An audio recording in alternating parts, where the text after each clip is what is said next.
반갑습니다, 여러분. 지난 시간에 이어서 강의를 맡게 된 김정환입니다.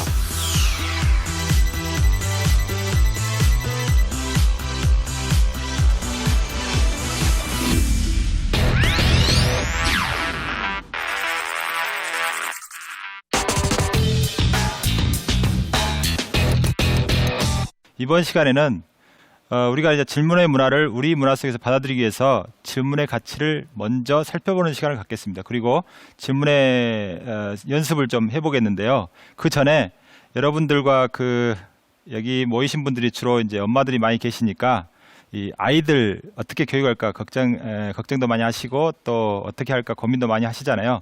그 부분을 조금 유대인들과 어떻게 우리가 다른지를 이야기해보는 시간을 좀 갖겠습니다. 여러분 아이들을 어떻게 보시나요?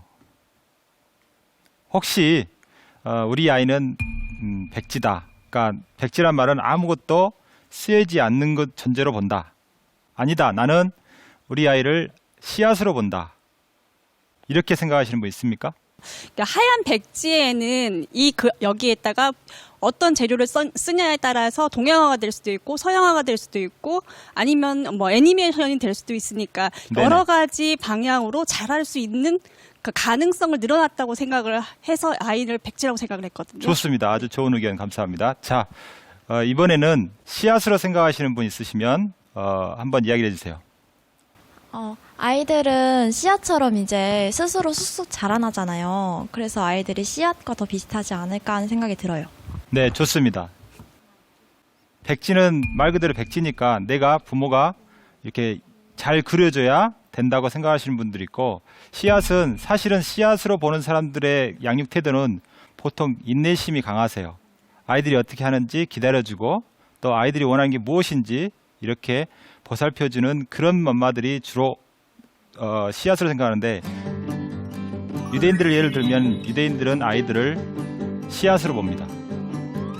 그래서 그 씨앗 안에 아이들은 씨앗처럼 태어나기 때문에 그 씨앗 안에 많은 DNA들이 들어있어요. 그 아이가 먹고 살 어떤 재주라든가 선한 마음 이런 것들이 다 이렇게 패키지로 되어 있기 때문에 유대인들은 자녀들을 선물로 여깁니다. 여러분 선물을 받으시면 그 패키지 열 때 그 기분 아세요? 이게 하나하나 이 커플을 벗길 때마다 드러나는 그 모습이 얼마나 아름다운지 그리고 고마운지 아시겠죠? 그래서 씨앗으로 봐야 선물로 보이죠. 그렇지만 만약에 백지로 생각하면 그렇지 않은 경우가 많아요. 그런 분들은 마음에 또 죄책감 느낄까 봐 강하게 이야기하지 않겠지만 지시하거나 명령하시는 분들이 굉장히 많습니다. 그래서 아이들을 씨앗으로 보는 태도로 양육하느냐 백지로 보는 태도로 양육하느냐에 따라서 아이가 많이 달라집니다. 그래서 여러분들이 어떤 양육 태도를 가질 것인가 여러분이 선택하시면 돼요. 자, 이어서 질문의 가치에 대해서 오늘은 생각해 보겠습니다. 질문은요, 여러분 속에 안에 있는 의문이 말로 표현된 게 질문이에요. 그죠? 그 의문을 만드는 재료들이 있어요. 보시면 호기심, 관찰, 모순, 불일치 또는 관심사. 그렇지만 이런 것들을 말로 표현하지 않으면 말 그대로 의문으로 그쳐요. 하지만 이걸 말로 표현하면 질문입니다. 근데 질문은 반드시 알고자 하는 의지가 결합돼야 질문하기로 바뀌어요. 그래서 직접 이걸 답해 줄 사람들한테 물어보거나 상대편한테 물어볼 수 있는 질문하기의 활동으로 들어가는데, 우리는 의문을 품고 있지만 이것을 하는데 좀 문제가 있어요. 왜 문제가 있을까요? 우리가 자기 검열하잖아요. 우리나라가 갖고 있는 고질적인 교육적인 문제라면 질문하지 않는다는 거예요.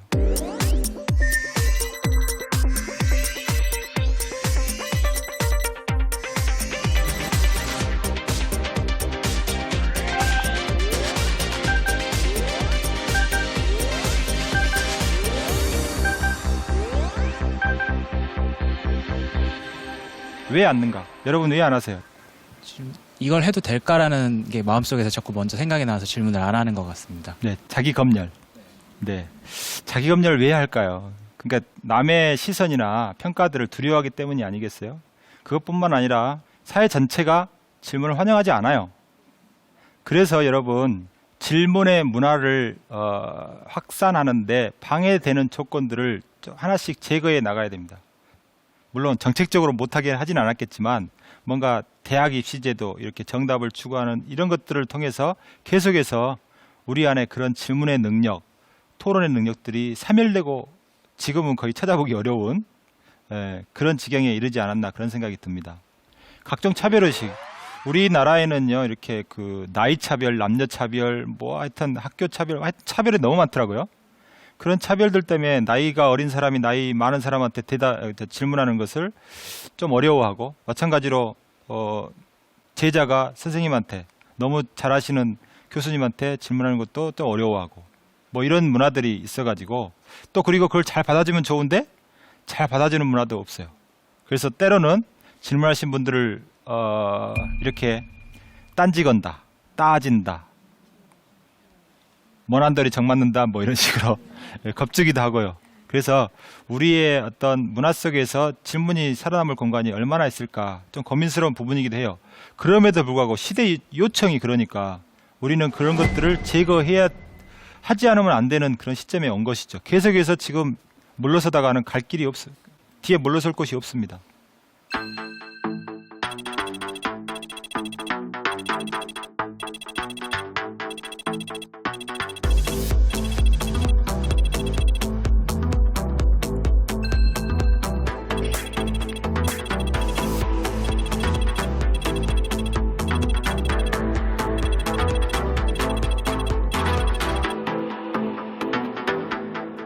자, 질문에는 무한한 가치들이 많이 있는데 그 가치들 중에는 수없이 귀중한 것들이 많습니다. 그러니까 질문을, 이거 저는 DNA라고 보거든요. 질문 안에는 DNA로 돼 있어요. 마치 질문도 하나의 씨앗입니다. 근데 이 씨앗을 분석해 보면 수없이 많은 이런 가치들이 내재되어 있는데 우리가 질문을 무시하면 이 가치들을 전혀 사용할 수가 없습니다.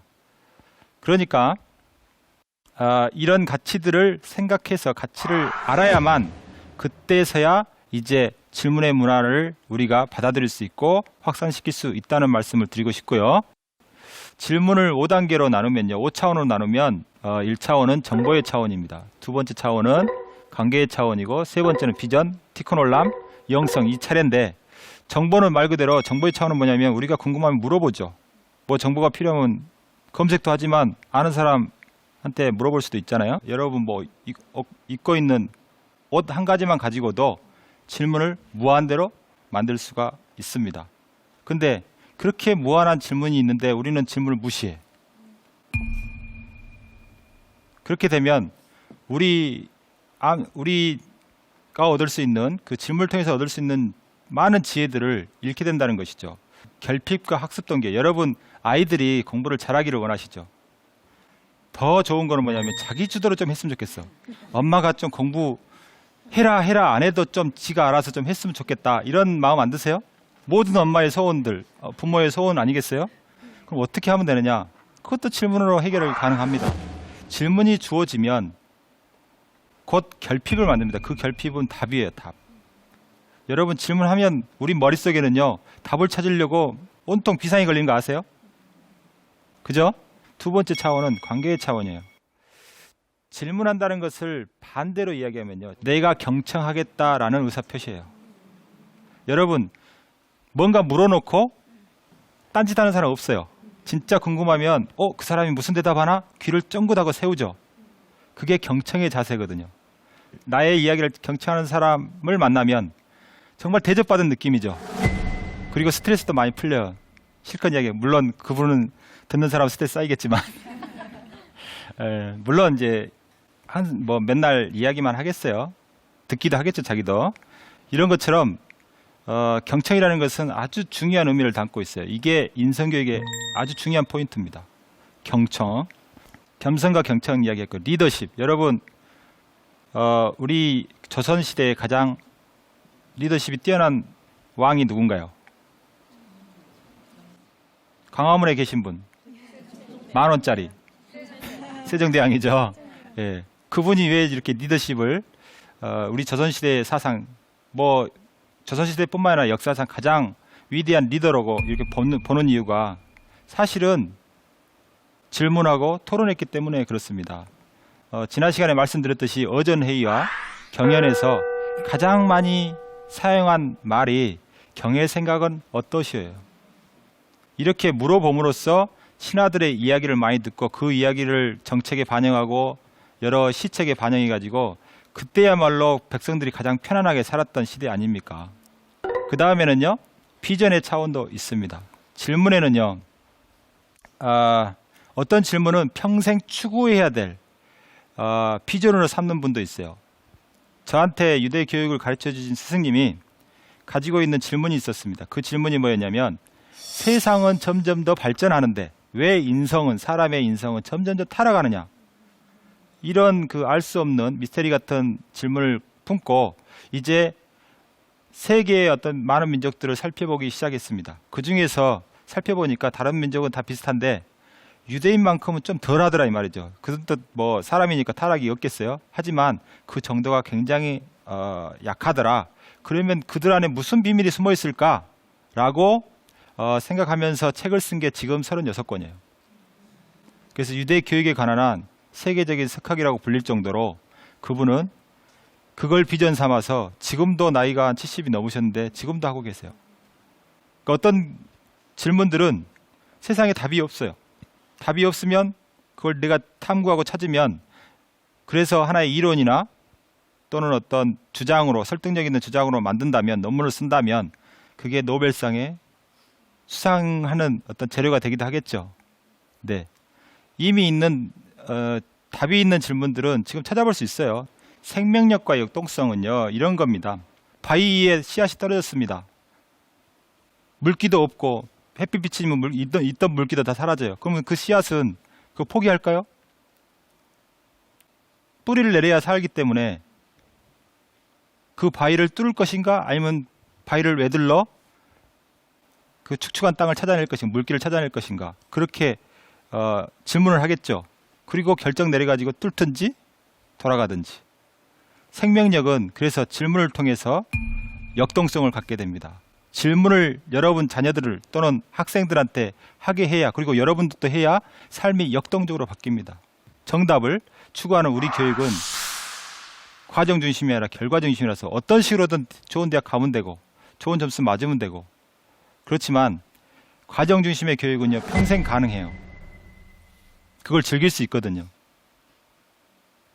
좋습니다. 티크놀람의 차원인데 이거 티크놀람이라는 것은 말씀드리면 세상을 좋은 곳으로 바꾼다 그런 뜻입니다. 이거는 히브리어이기 때문에 좀 어려운 말이긴 하지만 세상을 더 좋은 곳으로 바꿉니다.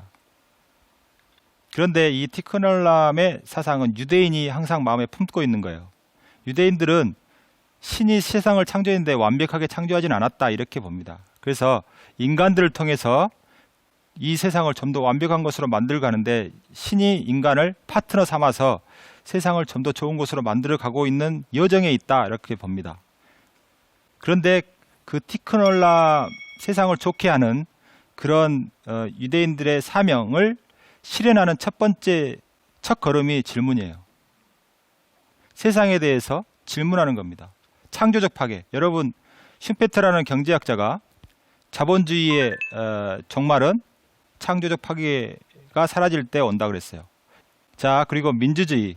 여러분 민주주의의 가장 대표적인 게 토론과 질문이 없으면 안 된다는 거 아시죠? 예. 많은 사람들이 다르다는 전제하에서 민주주의가 탄생을 했는데 서로 다른 각자의 의견들이 있습니다. 그런 의견들을 통합하고 뭔가 모든 최대 다수, 최대 행복을 기할 수 있는 방법은 서로 의견을 통해서 토론을 통해서 어떤 합의점을 이뤄가는 그겁니다. 우리가 이 모든 사람들이 5천만이 다 못하기 때문에 국회라는 거를 만들어 가지고 국회에서 우리 대신 좀 토론해 달라 그렇게 하는 거 아니겠어요? 그러니까 이렇게